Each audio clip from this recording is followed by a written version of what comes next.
Hello and welcome to the Tudor Her Story. Today I am discussing something rather exciting.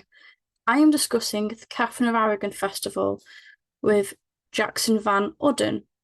Jackson van Uden is a historian of dictator and power and was named as one of BBC History Extra's 30 under 30 historians for 2024. He is also one of the festival organisers and talks curator for the Katherine of Aragon Festival held at Peterborough Cathedral and Museum. Let's delve into today's episode. Welcome to the podcast, Jackson. How are you? Oh, doing very well. Thank you very much for having me. I'm really excited to talk about Catherine with you. So am I. I'm really, really hoping to go to this festival, so I'm excited to be discussing it. But before we get on to Catherine and the festival, I was wondering, when did you first become interested in history? Yes, so my interest in history is obviously, as most historians, something that's been with me lifelong. So I grew up reading horrible histories. My first horrible histories book was a history of England that I got from the Tower of London when I was younger. Still has a place of pride on my shelves. So that's kind of where I got into history. Started reading that, going from horrible histories into different series, such as the Dead Famous series, if anyone can remember that. And Elizabeth the First really got me into history and Tudor history. So that's how I came to the topic. But I have fallen out of love with history. I think it's important to acknowledge that as well as a historian. I've not always enjoyed it. GCSE time, I thought it was all dates, names, places that I had to remember. I couldn't. So I ended up taking business, drama, English, and sport for my first set of AS levels. Then got injured. I decided to redo year 12 again, and I still didn't pick history. I picked business, English, and politics. But after falling asleep in a business lesson, I thought, maybe I should make the switch back. And that's kind of where my career as a historian started. Back when I was 18, decided to do history again because I fell asleep in a business lesson doing maths. I mean, I don't think I could ever do business, obviously. No, no, it wasn't fun at all. But I think it is important to highlight sometimes you can dip out of history, even if you do love it from a young age. I think sometimes if you're not doing something you're interested in, especially in GCSE. Oh God, that medicine through time module. I've done it as a student and I have taught it. I hate it. It is such a horrible module, and I don't wish it upon my worst enemy, to be honest. I studied medicine through time and I thought I was in hell. So Didn't we all? Didn't we all? I liked doing the Normans. That was interesting, but I really hated doing the project on Durham. I think it was something in Durham, and I can't even remember. And it was just like 6 months of doing this project in Durham.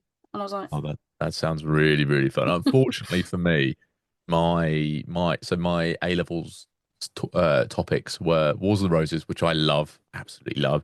America and making them a superpower, again, which I love, tied in with my politics A level.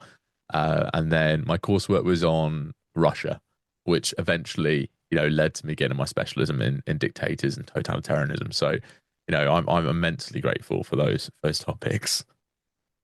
I think once you've got something you're interested in, you just go, bam, I'm interested. Anything else get kind of swept to the side. Oh yeah, totally. Yeah, So obviously you've been doing a lot of content creating if people go on your Instagram and your website. And we've seen you in some historical places like Harvington Hall. So how did it get into this where you're going to places and interviewing people as well? yeah. So during COVID, as most of us in the content sphere who were still about did, we all started creating content at that point. And I was doing video essays, which were okay. They were fun. And then I got invited on a couple of podcasts, which I really, really enjoyed. I really enjoyed being interviewed, but also interviewing people. And then, you know, from there, I started a podcast. I started interviewing my tutors at university. And then, the first book that I got sent, where is it? I can't see it over there, but it's from Medina Publishing. It was about the Romanovs in the Isle of Wight, and I found it really, really interesting. And from there, I kept getting sent books and wanted to keep interviewing people. And I started going to festivals and interviewing people at history festivals. And then the last year, Catherine of Aragon Festival, or this year actually in January, I was covering it with a friend on History of Jackson, and I started talking to her about how in the back of the east end of the cathedral, just in front of the new building, just near the high altar, there's some paintings that are up on the top of the wall, and they are remnants of what's come through from the whitewash. And I was talking to her about this, and I was showing her. There were some heraldic badges from families in the local area, such as one born relating to the badge at Bourne Grammar School down the road. And she was like, "Oh, that's really really interesting. I'm going to film you." And I was like, "Whoa, whoa, whoa, whoa, whoa, calm down." And from that point, we've just been doing video content alongside the podcast, alongside my writing, and it's been really really fun actually challenging myself and moving from being not only a presenter but also or an interviewer, but also being a presenter, producer. It's quite a shift, but it's been really fun. Sounds brilliant. I mean, I'm hoping to get myself progressing in your direction as I get on in content curating once I brave the camera. I think that's the toughest part. The toughest part is getting in front of the camera. And I also have, I'm very open about it. I also have a learning difficulty. I'm slow. I've got slow memory processing, so the ability to remember and learn scripts is quite difficult for me. So I have to make sure I know what I'm about to talk about and I have the script on hand. Otherwise, I'm going through 10, 12 takes and I'm just going, sod it. I'm not doing it. I'm not doing it right now. I'll do it in like half an hour when I've calmed down and I'm not so angry with myself anymore. So it does take a little bit while, but honestly, it's so fun because you get to see things that you wouldn't ordinarily get to see. I've been underneath Peterborough Cathedral into the Saxon remains, which is so cool.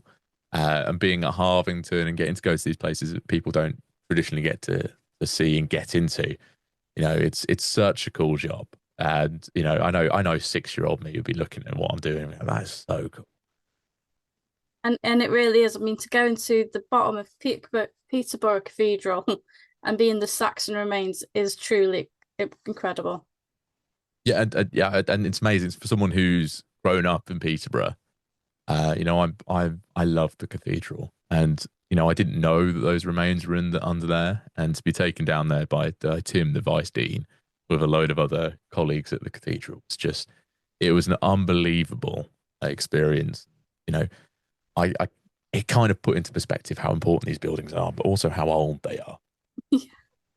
I mean, I volunteer at Chester Castle, and you're standing in something that's 800 years old, and the chapel was whitewashed for the First World War One army, and it's the whitewash is slowly coming off. So you're seeing these 13th century wall paintings just start to burst in the chapel.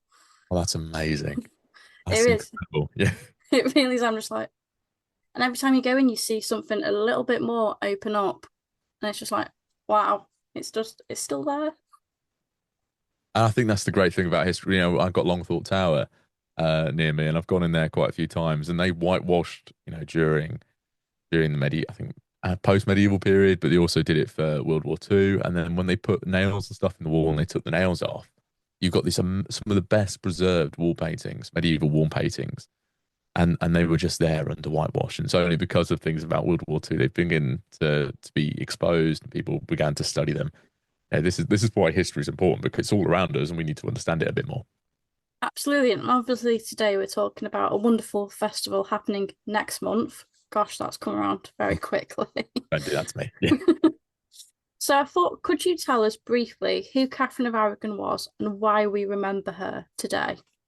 Yeah, so Catherine of Aragon was a queen of England, Queen Regnant, and her second husband was Henry VIII. She was one of the most important Tudor women. She kind of set this idea of what Tudor queenship should be like and a model of Tudor queenship. And she was also this important point of leading to Henry's break from Rome, the Great Matter, where Henry broke from Rome to kind of get his wish to annul his marriage to Catherine of Aragon. Now, 3 years after that annulment in 1533, Catherine dies at Kimbolton Castle. Now, a lot of people might think, well, you've not mentioned anything about Peterborough, and this is where Peterborough comes in. Peterborough was one of the richest monasteries in the area, richest but also closest to Kimbolton. Therefore, the decision was made to have Catherine buried at Peterborough Cathedral, and she lies in the north aisle of the east end of the cathedral, in what is now quite a simple tomb. But she one of the most important people in Tudor history, particularly um, in the longer than Tudor period, actually, because she does set this model of what a queen's supposed to do and how a queen's supposed to act. Yeah, I mean, Catherine's story is seeped with tragedy at so many points in her life. And I've not been to see her tomb yet, but I have seen the photos, and it is quite a simple tomb for a queen and a daughter of two great European monarchs. So, do we know anything about her funeral?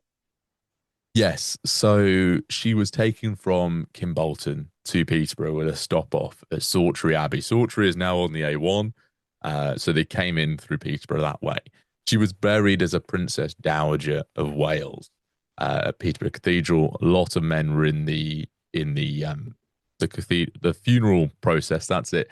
As she was buried. Now her tomb was originally much more ornate than it was, and to the left of her tomb, further towards the new chapel, there is a remnant of her original ornate tomb, which is on the wall.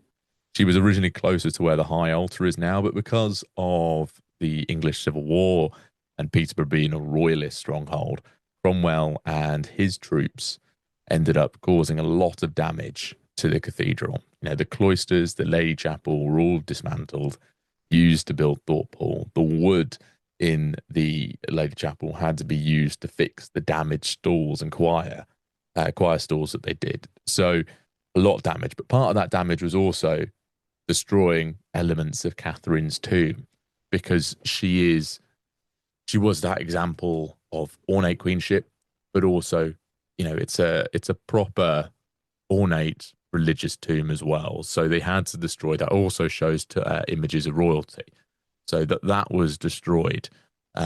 So it was quite a sad moment that everything that she stood for and everything that was there to remember her was destroyed by Cromwell and his men.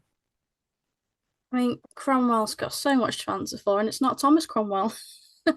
No, no, Cromwell's done a lot of damage in the history of this country, haven't they? He really has. And I mean, and I don't know, I just don't like him. He's damaged too much historical property, so I don't like it. So, why has the Catherine of Aragon Festival? Where did it launch? Why did it happen?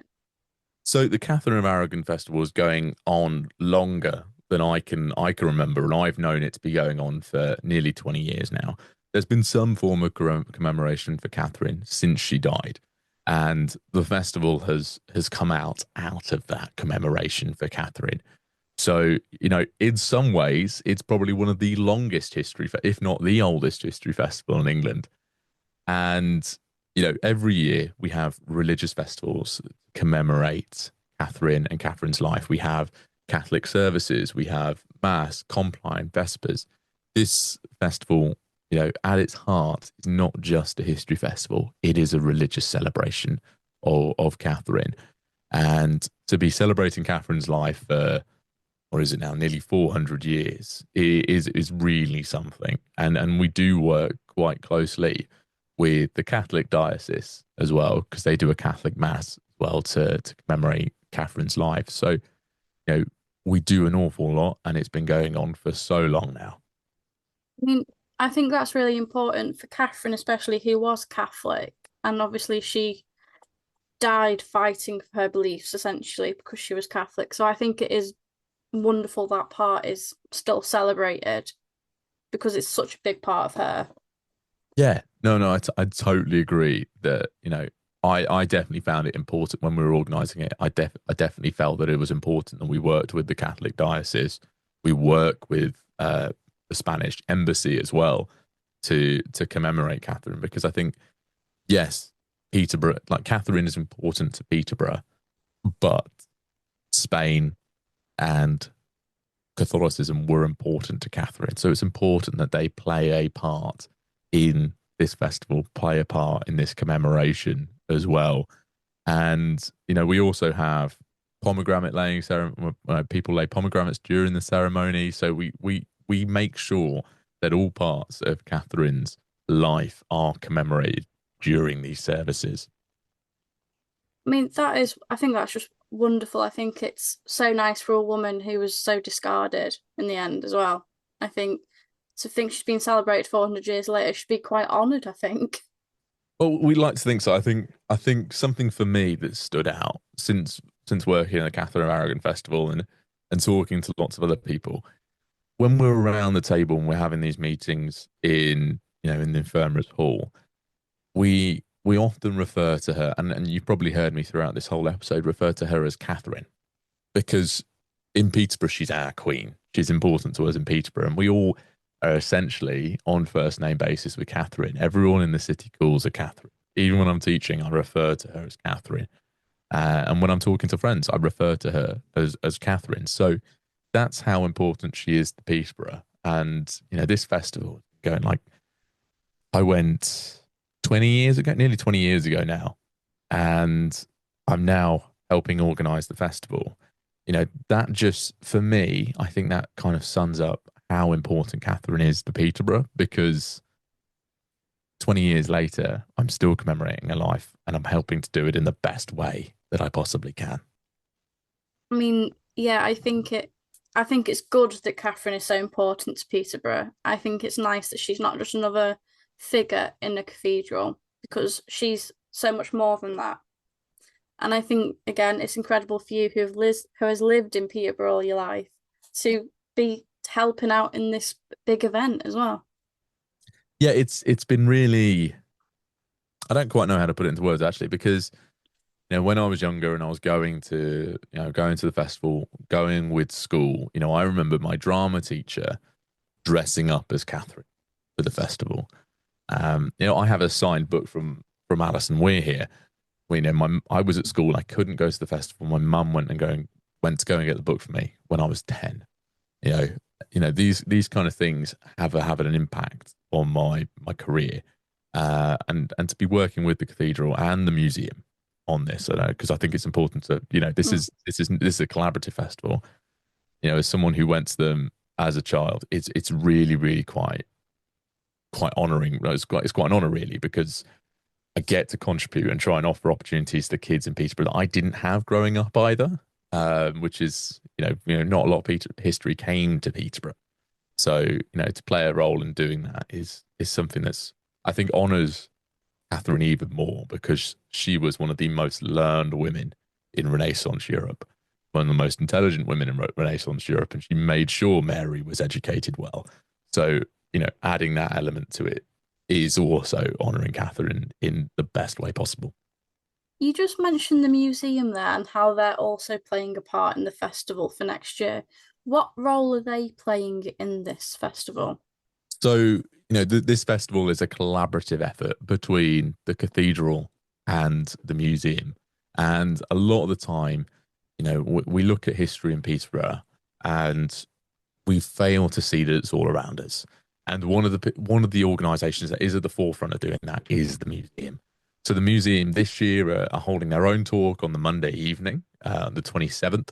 And they're across the weekend, they're also doing the Tudor at home activity. So you get to see what it's like to live in a Tudor home. So you have people cooking, people showing you weapons. I got to hold a sword last year. It was so cool. And then you also have people showing you medieval torture elements, and the religious life of the Tudors. So the museum is one of the most important bodies in showing history in Peterborough, but also the history of Peterborough as well. And it's being open across that weekend and showcasing history across that weekend also allows people from the area to engage with our history even more. So when they're learning about the Tudors at home, they can look at the history of Peterborough. We had Norman's Cross just down the road from Peterborough, which was a Napoleonic prisoner of war camp. We have had some of the most important factories in England, such as Perkins, based in Peterborough. So the more times that you can get people into that museum, the more that they can engage with their history and the more they can learn about our town, our city. I mean, yeah, I think that is so important, especially if you have tourists coming in. And I think it's also important again for children because if you have an interactive learning, they have so much more interest and understanding of it as well. Yeah, no, I totally agree. You know, seeing those children play with swords and hold medieval pikes is so cool. I mean, I'm 26. I was 25 when I went last year. You know, being able to hold a sword is something that everyone wants to do, and it lets you engage with that history a little bit more. If it gets people into the Tudors, it gets people into the Tudors. But if it gets people into the museum and learning more about the museum in Peterborough, then it's doing its job. What kind of things should we be looking out for at Peterborough Cathedral next year? Right, so I am so proud of this program because we've all worked incredibly hard to make sure this program is the best that we could possibly do. So we have at court with the Tudors, so we have Tudor reenactors here at the cathedral dressed up as Henry, Catherine, and some of her ladies in waiting, like Maria de Salinas. And then apart that's across the whole weekend, we have schools days where schools from the local area come to the cathedral and have a go at Tudor activities. We also, you know, for the first, I think, first time ever, we have a Tudor banquet on the Saturday night, which will be across the nave near the transepts in the cathedral. You know, it's going to be absolutely amazing experience to have a medieval banquet in a cathedral, which I think everyone is absolutely excited for. We also have one of actually my favorite historical experience that I ever had, which is an event called Sonnet Lumiere, where our Vice Dean, Tim, takes you around a candlelit cathedral, telling you about the history of the building, some of the events that happened, you know, the Vikings attack, the fires which have burnt down the cathedral several times. But then something I'm most proud of is our Tudor Talks program at the cathedral. This year we're having our first extensive talks program where we'll have six historians talking to the audience about some of the research and the work they've done in the Tudor period, which I'm so excited for. As the talks curator, it's something I'm incredibly proud of to be bringing more history to Peterborough and bringing some historians who I'm good friends with to Peterborough to teach people about what they've been working on, looking at their work and looking at their books as well. It's going to be a really good weekend. Who are your speakers for the weekend? So for the weekend, we've got Nathan Amon. I'm really excited to see Nathan talk, particularly at Peterborough. He's talking about Henry and Elizabeth, the marriage that made the Tudors. Nikki Clark is coming. You know, Nikki taught me at university, so I'm really excited to bring Nikki to Peterborough. She's going to be talking about Catherine of Aragon's ladies in waiting. Dr. Peter Stifel is going to be talking about Mary the First and some of the links of her imagery for Catherine. Nicola Tallis is going to be coming to talk about Margaret Beaufort. Elizabeth Norton is going to be talking about Catherine of Aragon, Princess Mary, and the reigning queens of Spain. And then I'm also doing a talk as well, being linking to my research into tyranny, where I'll be talking about Catherine of Aragon and the tyranny of Henry VIII. So looking at some of the tyranny that she witnessed and experienced during their years of marriage, which I think is going to be a fantastic weekend. But also, you know, I want to highlight the talk that the museum are also hosting, which is from Dr. Charlotte Bolland, and she's talking about the lives and afterlives of Henry VIII's queens. And she was the curator at the National Portrait Gallery when the gallery put on the portraits of the Queen. So, you know, 7 talks across 3 days. It really is something I'm really looking forward to getting stuck into them. What an amazing collection of speakers you've acquired. Isn't like Pokemon cards. I mean, Yeah. Dr. Charlotte Bolland is wonderful. I mean, I spoke to her in July, and she's so fascinating to talk to. I think that's the really good thing about the talk program that we've been able to do across the cathedral and the museum is we've got such a stretch across the Tudor period. And you know, being friends with quite a lot of these historians as well, it's great to bring people who you're friends with to a place that you're particularly passionate about and a place that you love and being able to show it off as well is something I'm particularly excited for. And you never know, I might end up with in the pub with Nathan again, which will be good fun. Yeah. I mean, I think it's brilliant to get these historians, for example, if they are talking about Catherine of Aragon and people Catherine of Aragon knew, and they're going to be standing, I assume, near where Catherine is. Yeah, so we're going to be doing it in the Knights Chamber, which overlooks the cathedral precincts, and it's literally just outside the cathedral. On the Saturday and Sunday as well, we also have some of the religious events for Catherine as well. So being in and around those religious events dedicated to Catherine, whilst some of the world-leading historians in the Tudor period are talking about Catherine, I don't think you can get any better, to be honest. No, I think that really is history and religion and culture merging. Yeah, everything that Catherine loved, everything that Catherine loved. I'm really on the and I'm really on this train about Catherine because I've grown up in Peterborough, and I've learned about Catherine. It's when I was younger, I felt like it was being forced upon me, and now as someone who works at the cathedral, I really love learning about Catherine and learning about her life, and I think it's for one of the most mistreated queens of Henry's, but also one of the least studied. When you look at books about Anne Boleyn, books about Jane Seymour, books about Anna Cleves, Catherine Howard, Catherine Parr, they are aplenty. Right on my shelf behind me, I've got five books, five books solely dedicated to Catherine. Two more have got parts about Catherine, you know, and I know Heather Darcy's got a book about Catherine coming out in March, April time, May time. But five books about one of England's most influential queens, I think shows just how understudied she is. And I think we need to put her back into the historical narrative and give her the proper place in history that she deserves because she is so important. And I think that's what we're trying to do here is, growing up thinking that she was more central in the narrative than she is, and then becoming a historian and seeing that she's not as central as she should be has made me want to reevaluate that position a little bit more, but publicly as well. I mean, yeah, I think it's shocking how many books have been written about Catherine. And I think it's shocking that only really the last 2, 3 years we're getting the narrative of how much she was a Renaissance queen. And why is that only just coming out now? You know? Yeah, and I think we've fallen guilty of this great man narrative about the Tudor period and the great man narrative, that style of writing. We have great man narratives about Henry and we have great man narratives about Elizabeth. We tend to ignore Mary because she's a Catholic queen, she's not so important. We tend to ignore Edward because he didn't live very long. And we tend to ignore Henry VII because he's sandwiched between two of English history's most important events. The death of the princes, the disappearance of the princes with Richard III and Henry VII or Henry VIII. So he kind of gets ignored.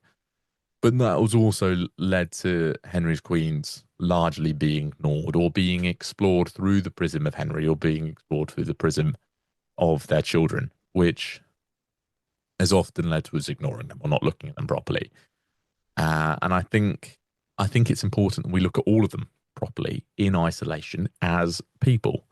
When Nikki Clark's book is fantastic that she looks at these ladies waiting and looks at their lives and she looks at them as women who work for Catherine or looks at Catherine as a queen, as a person who is involved in Henry's life. It's part of the reason whenever I talk about Catherine, I mention that Henry was her second, she was a queen and Henry was her second husband instead of discussing her as Henry's first wife because she also has agency, she has power, and we need to acknowledge that.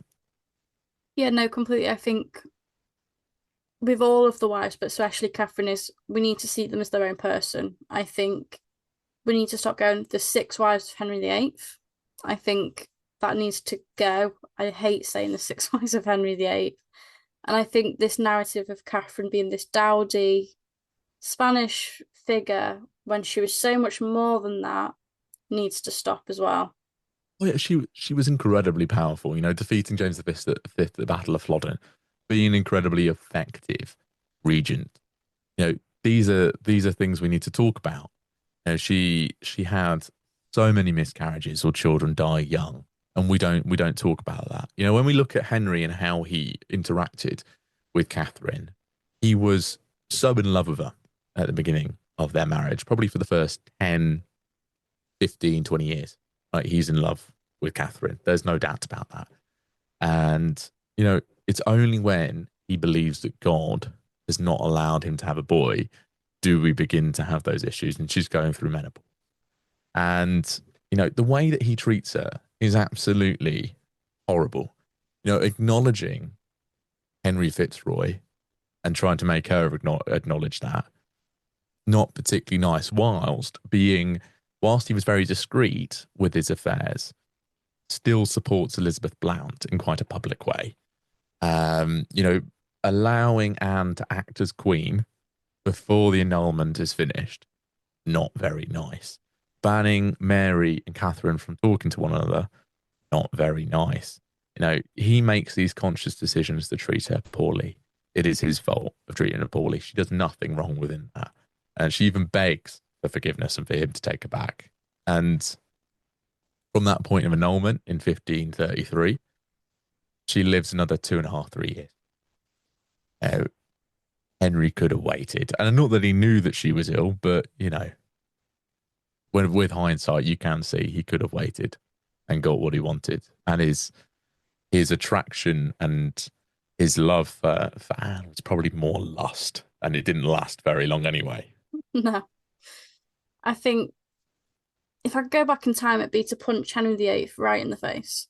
I just, I just Yeah, think he's horrible. I think the way he treats Catherine is it's just appalling. Someone that you love. yeah. I think, and I think that's important to acknowledge that, he made that decision. But, when you look at everything that's happening to Henry as well, I think it's also important to acknowledge the pressure that Henry is under, within those 20 years. He is under pressure as a king with no male heir. Henry Fitzroy is ill. There's an immense amount of pressure there. Um, he is also he is from a usurper line. There are families in the country with a greater claim to the throne. That is an increased amount of pressure.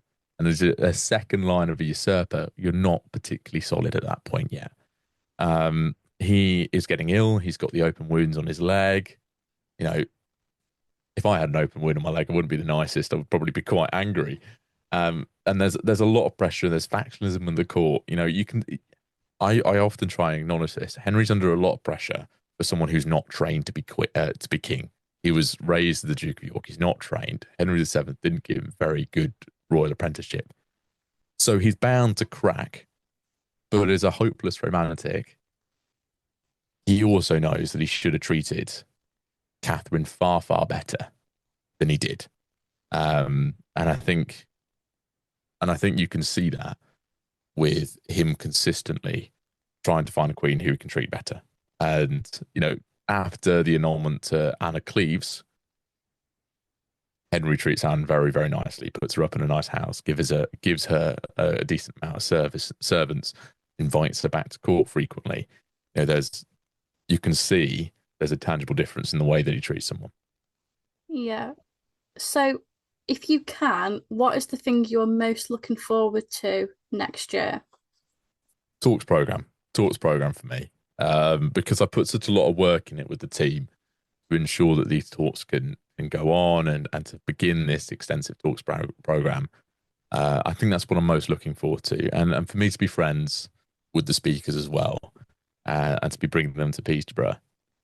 I think that's what I'm most looking forward to. Part of my guiding desire with this festival was to bring more history to Peterborough.